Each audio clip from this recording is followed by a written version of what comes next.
tahajud bangun malam. Walaupun cuma 2 rakaat. Quran surah 17 ayat 79 sampai 80. Walaupun cuma 2 rakaat. Tugas Bapak Ibu tidak mudah. Kadang-kadang butuh petunjuk dari Allah.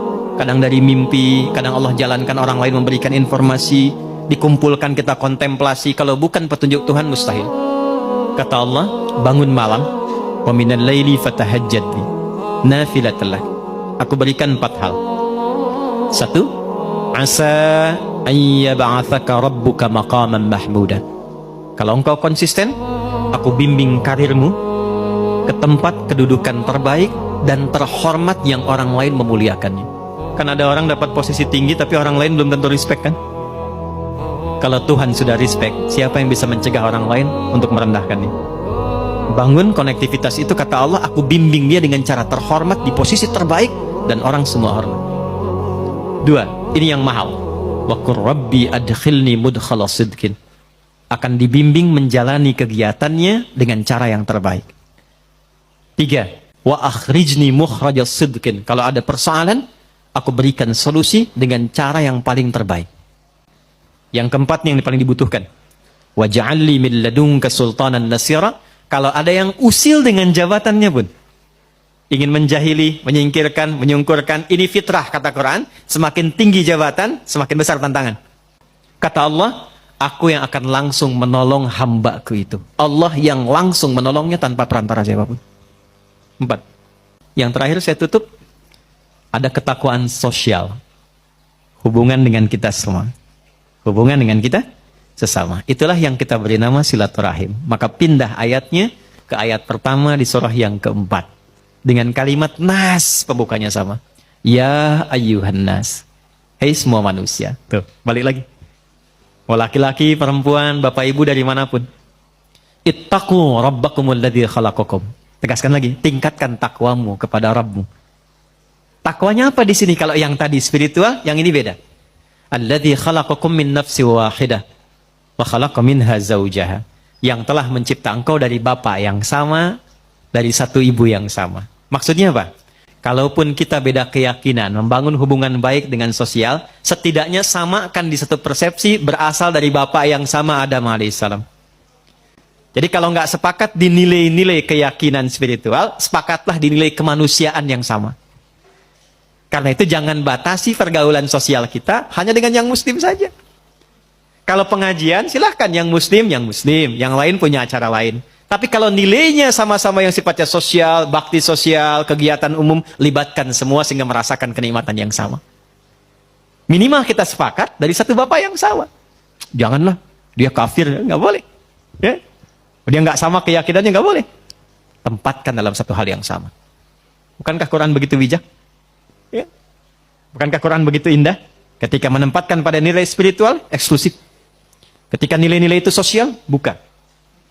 Wabatha minhuma rijalan katsiran wa nisaa. Setelah itu, lahirlah keturunan-keturunan menyebar, lelaki perempuan. Dalam pergaulan itu boleh jadi ada khilaf yang membuat pergaulan dan hubungan menjadi kusut. Maka turunlah kelengkapan ayatnya. Wattaqullah, hei yang muslim, bertakwalah kepada Allah. Jangan sampai di dunia rajin sholat, tapi punya masalah dengan teman-temanmu sehingga engkau sulit untuk dihisab di hari kiamat. Hadis Muslim, riwayat sahabat Abu Hurairah. Maaf, ada orang yang disebut Nabi bangkrut di hari kiamat.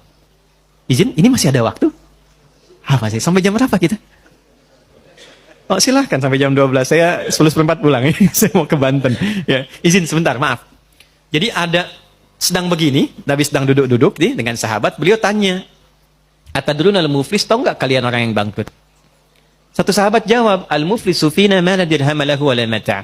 Ya Rasulullah, orang bangkrut menurut kami, orang yang sudah tidak punya aset sedikit pun, tidak punya uang 1 sen pun. Teori ekonominya pas, benar secara ekonomi. Perhatikan jawaban Nabi. Maaf, yang mengaku umatnya Nabi Muhammad, tolong highlight ini.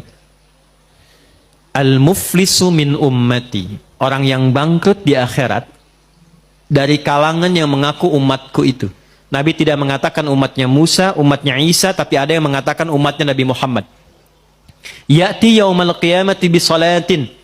Dia datang di hari kiamat dengan pahala rajin salat. Jadi salatnya rajin. Tahajud, dia salat sunnah duha dan sebagainya. Wasyamin, rajin puasa sunnah. Hati-hati Pak Adeng nih, sedang puasa sunnah nih.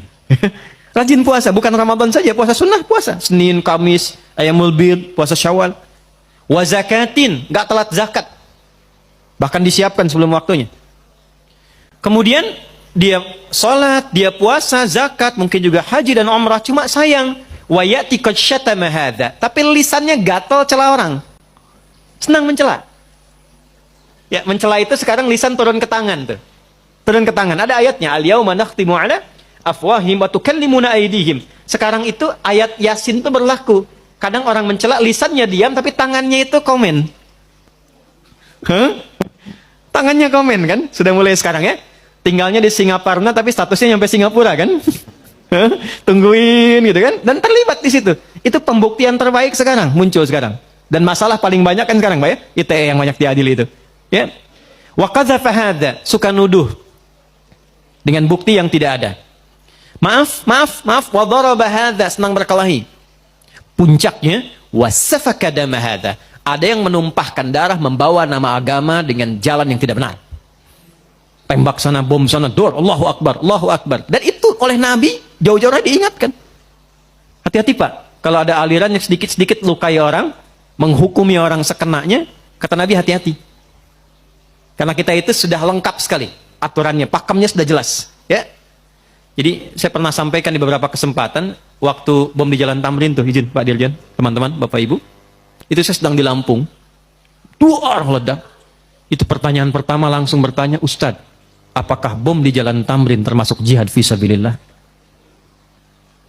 Saya bilang dengan sederhana sekali, Pak, sependek pengetahuan saya, jihad fisabilillah itu jihad di jalan Allah, bukan di Jalan Tamrin. Tapi itu pembuktian terbaik dari apa yang Nabi sampaikan dulu. Nah, orang-orang ini ketika pulang, ini spiritnya, hukum positifnya supaya kita koreksi diri, jangan sampai terjadi. Nanti tu'khadhu hadza min hasanati wa hadza min hasanati. Yang baiknya akan ditimbang karena Allah adil, tapi untuk nutup yang buruknya. Jadi kalau ada orang sholat, senang sekali usil pada orang dengan lisannya, dia caci maki orang, pahala sholatnya diberikan pada yang dicaci itu. Ada orang puasa, tapi saat yang bersamaan bikin hoax, maka pahala puasanya ditarik, ditutupkan pada dosa hoaxnya itu. Ada orang haji, saat bersamaan fitnah, orang diambil pahala haji diberikan pada yang difitnah itu. Fa in faniyat hasanatuhu, kalau habis modalnya masih tersisa yang buruknya. Pernah mencela orang, ini habis modalnya. Maka itu yang disebut dengan bangkrut. Faturiha finnar, dilemparkan ke neraka dulu untuk dicuci. Maka apa yang harus dilakukan saat masih hidup sebelum wafat? Wattaqullaha alladzi tasaaluna bihi wal arham. Maka kata Allah dipesankan, bertakwalah engkau yang telah beriman, yang muslim. Jangan sampai pulang punya persoalan. Kumpul dengan teman-temanmu, lihat keluargamu, anak istrimu, tetanggamu, teman-temanmu di kantor, dalam pekerjaan, maka bangun silaturahim ini.